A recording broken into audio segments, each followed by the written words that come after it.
My name is Volker Engel, and I am a visual effects supervisor and co-owner of a company called Uncharted Territory, which is a production company and visual effects vendor. Yeah, the big difference between the two movies, I can say with confidence, is the fact that we used lots of miniatures on the first movie. Model miniature effects, and but then also digital compositing to put everything together. And the sequel is completely digital. There was talk in the beginning where we thought there might be some scenes, not even sequences, but scenes that could be done with miniature, but almost more out of a, let's say, romantic notion going back to the first movie, so to speak. But the scenes kept changing. They were still in flow in the process, and at some point we just had to say, no, we can't have a miniature built and then not be able to use it because the scene is now completely different. But yeah, those are the two main differences between those movies. Yeah, I think you can say that's the art of breaking a movie down to start with. And it helps me a lot that I have a very close relationship with Roland Emmerich, with the director. We've done many movies previously together. So if I take Independence Day Resurgence as an example, I get the script in a stage or in a phase where probably the studio even hasn't read it yet, because I just have to start that early of coming up with a breakdown. And I do this visual effects breakdown on my own first without talking to Roland. What we usually do is we have a chat for, let's say, 1 or 2 hours about the movie, and Roland explains his vision to me, but it's not going through the script page by page at that point. So when I do my first breakdown, I already have some images in my head, and I know where Roland's coming from and what it's probably going to look like. It would be different if it would be another director, because I've done several movies with him previously, so I get an idea of where he wants to go with certain sequences. And then, of course, it's your own experience that comes into play, where I say, okay, this should probably be digital doubles, or this, could be done in 2.5D. This definitely has to be done in 3D fully. And you come up with a first rough breakdown where you yourself have to come up with the numbers. Also, of this could be a $2,000 A over B composite, or could be a $5,000 A over B composite, or it's a $120,000 full CG. The whole kitchen sink kind of shot, and it goes back and forth probably twice between Roland and myself. He then also sees where, if I come up with an end number that is quite a bit too high, for example, and then he keeps asking me questions about, like, why did you put this here, why did you put this here? And then I explained it to him. Most of the time he actually goes, yeah, you're right. So, okay, let's cut this out, let's move this here, and let's change this around. And then eventually we come up with a number that's sort of in the ballpark where he knows the studio is not going to balk. And then there's the whole presentation to the studio, which is not only a breakdown, but also concept art and so on, to get the studio to get the movie greenlit, which usually at that point it isn't yet. Yeah, of course, you first think of, like, who might be good at this specific task when you look at a sequence. But even more so is, like you're already saying, the fact that there's only a handful of companies in the world that can realize, that can actually do a certain shot.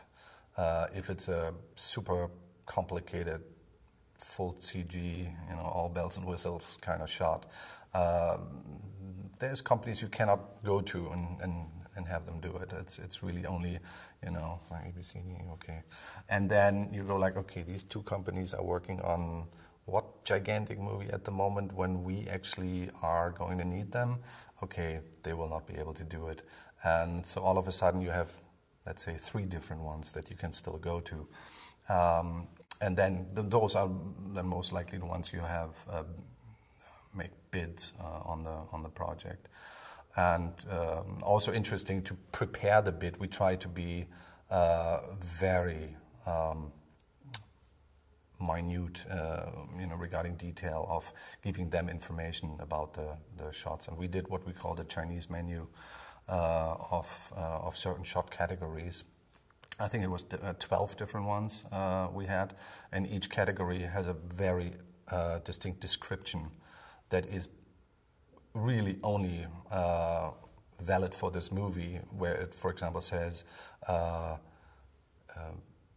less than 5 CG aliens in full motion with a live action background. Something like that would be, for example, a shot. And we put a number next to it of, no, not true. We did for our own purposes originally, but of course the vendor then has to come up with their number, which we then also compare, when it comes to all 12 categories, if they're totally off. But most of the time, they're actually very, very close to what we were thinking. And yeah, so that's the whole spiel with who would be good for this. And then, of course, you have sometimes a scene or a sequence that have 20 specific shots where you're just dead set on a certain company. And frankly, a lot of times it has to do with the fact you worked with them before. It was a fantastic experience, a great people, very creative, and so on and so on. And you go like, okay, I mean, really, we should give it to those guys. So the very special thing about our company, Uncharted Territory, is that we're set up as the hub for all the visual effects of the movie, and until the movie is done, all post-production is done, we are also housed next to editorial during the whole post-production process. So we always have direct access to the director throughout this process, which then usually is post-viz at that point. But we start with pre-viz. We get some of our artists we usually work with together, which we did on this movie again. But in this case, we also had a whole long sequence, for example, that takes place on the moon in the beginning of the movie. And we chose Method Studios to provide the previs for that.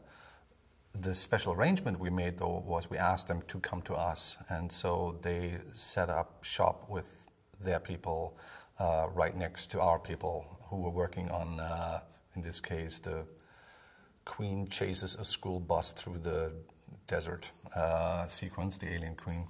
And but we had this big room full of previous artists, and there was quite some exchange going on, even though they worked in different softwares.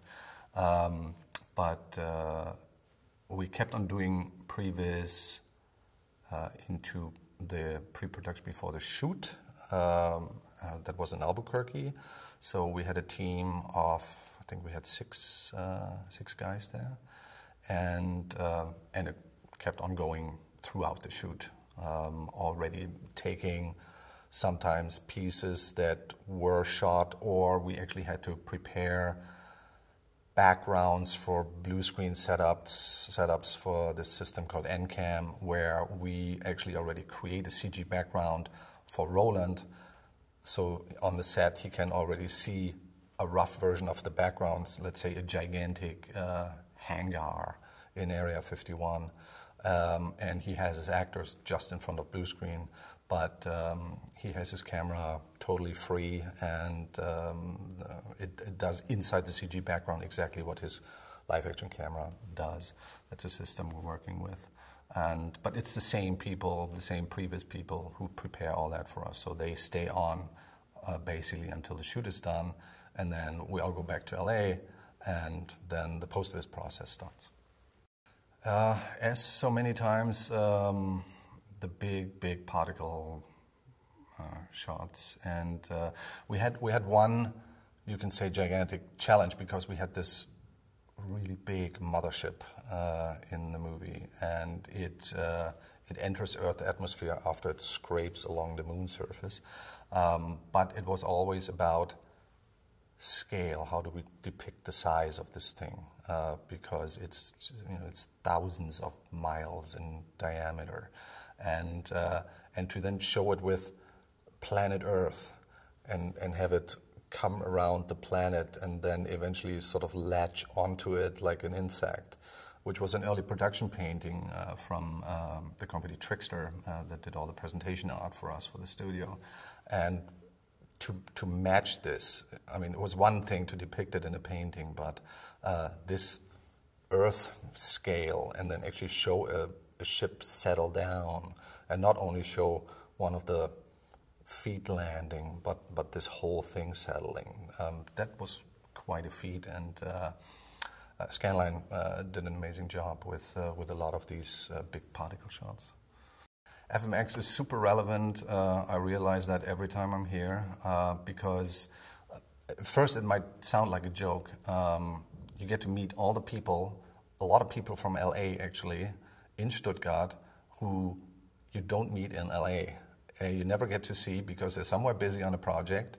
But this one time of the year, everybody comes together, and you combine this with people you don't know yet, people from other countries, France, wherever, and you have dinners, you meet at the lounge, you get introduced to people, you figure out new technologies, only because of these few days where everybody comes together and there's this exchange going on. It's quite amazing.